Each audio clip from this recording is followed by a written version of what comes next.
जय हिंद दोस्तों, बहुत बहुत स्वागत है आपका विक्ट्री ऑफ IS-20 में। दोस्तों, आज के इस वीडियो में हम लोग बात करने वाले हैं बाल श्रम तथा संबंधित कानूनों के बारे में। यानी कि जो भारत में या विश्व में कहीं पर भी बाल श्रम हो रहा है तो उसके बारे में आज हम देखेंगे और उससे संबंधित कानूनों के बारे में जानकारी लेने की कोशिश करेंगे। दोस्तों, ये ज़्यादा लंबा टॉपिक नहीं है, ये इसमें काफ़ी छोटा टॉपिक है। तो चलिए हम इसको जल्दी से कंप्लीट करते हैं। देखिए, सबसे पहले हम देखते हैं बाल श्रम की परिभाषा। देखिए, इंटरनेशनल लेबर ऑर्गेनाइजेशन ने जो बाल श्रम की परिभाषा दी है वो है, बाल श्रम को ऐसे कार्य के रूप में परिभाषित किया गया है, बाल श्रम को ऐसे कार्य के रूप में परिभाषित किया गया है जो बच्चों को उनके बचपन, उनकी क्षमता और उनकी गरिमा से वंचित करता है। ठीक है।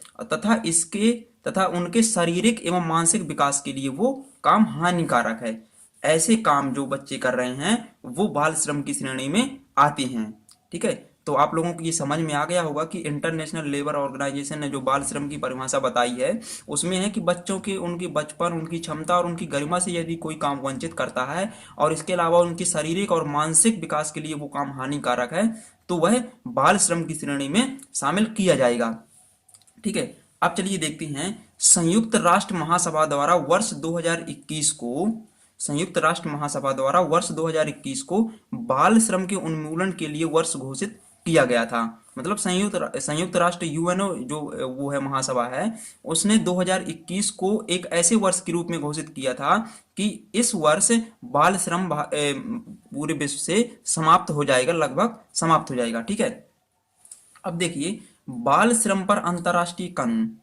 ठीक है। बाल श्रम पर कौन कौन से अंतर्राष्ट्रीय कानून बने हैं? देखिए, बाल श्रम पर 2 अंतर्राष्ट्रीय कानून हैं जो कि बहुत ही ज्यादा महत्वपूर्ण है। देखिए, पहला है UN convention on the right of the child 1989। क्या है? UN convention on the right of the child 1989। इस 1989 में यह कानून बना था। इसमें यह विचार शामिल है इस कानून में कि बच्चे माता पिता के लिए सिर्फ कोई वस्तु नहीं है। जो बच्चे हैं वो माँ बाप के लिए सिर्फ कोई वस्तु नहीं है जिनके लिए वे निर्णय लें। ठीक है। बल्कि वे अपने अधिकारों के साथ मनुष्य एवं व्यक्ति हैं। ठीक है। बच्चे केवल वस्तु नहीं है माँ बाप के लिए, बल्कि वो मनुष्य भी हैं, उनके भी कुछ अधिकार हैं। ठीक है। तो इसको आप लोग याद रखिए, ये UN convention on the right of the child 1989 में ये विचार शामिल किया गया था इस कानून के माध्यम से। ठीक है। अगला कानून है दोस्तों, जो ये भी इंटरनेशनल कानून है, मिनिमम एज कन्वेंशन 1973। ठीक है। क्या है मिनिमम एज कन्वेंशन?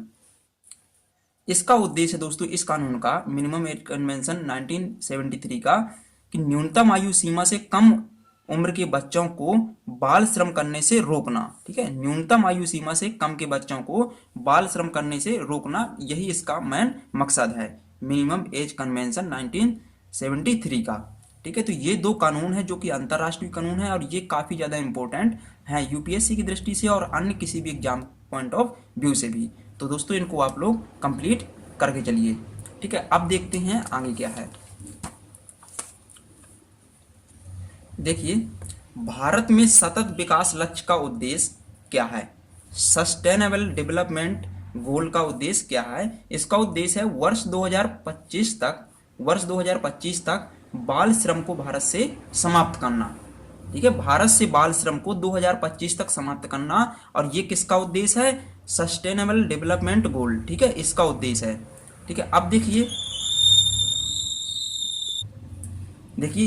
ये गोल है भारत में सतत विकास लक्ष्य जो निर्धारित किए जाते हैं, सतत विकास लक्ष्य, उनका उद्देश्य तो ये है कि 2025 तक भारत से बाल श्रम लगभग समाप्त हो जाएगा। लेकिन दोस्तों, अगर देखा जाए तो अभी भी 125 मिलियन बच्चे बाल श्रम में शामिल हैं। देखिए कितनी ज्यादा संख्या है, 125 मिलियन बच्चे बाल श्रम कर रहे हैं। कोई बच्चा होटल में काम करता है, ठीक है, कोई कारखाने में, कोई फैक्ट्री में, जैसे पटाखे बनाने की फैक्ट्री में, ये इस तरह के खतरनाक कारखानों में बच्चे काम कर रहे हैं। ठीक है। इनमें से देखिए 72 मिलियन ऐसे काम में लगे हैं जो कि उनकी जिंदगी दांव पर लगाते हैं। ऐसे कामों पर बच्चे लगे हैं 72 मिलियन। ठीक है। खतरनाक कामों में लगे हैं, जैसे कि बम उद्योग में, यानी कि पटाखे बनाने वाले उद्योगों में, और इसके अलावा लौह उद्योग में। ठीक है।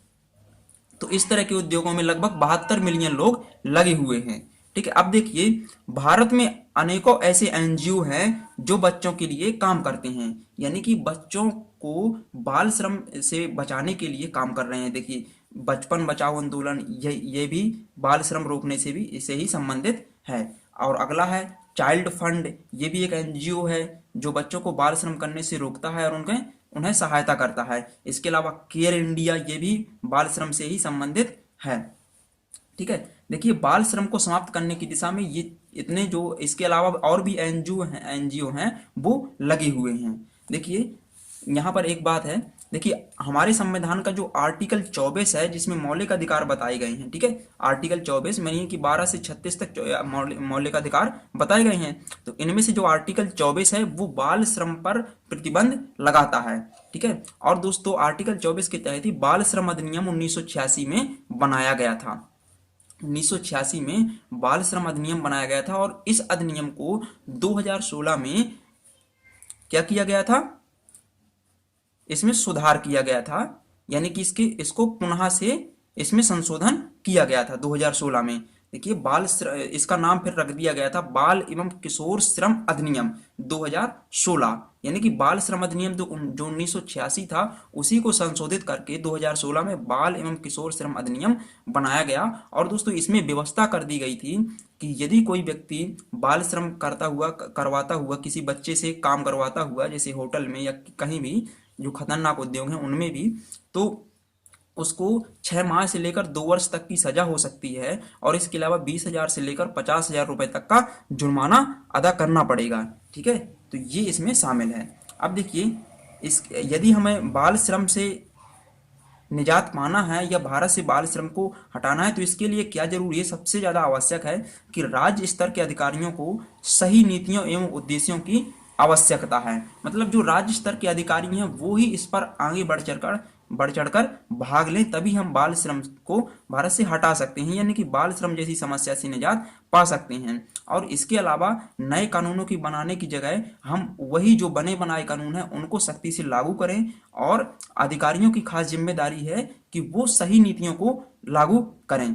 तो इसके माध्यम से हम बाल श्रम से कहीं ना कहीं निजात पा सकते हैं। तो दोस्तों ये वीडियो यहीं तक रहेगा। यदि वीडियो पसंद आए तो वीडियो को लाइक करें और चैनल को सब्सक्राइब करें।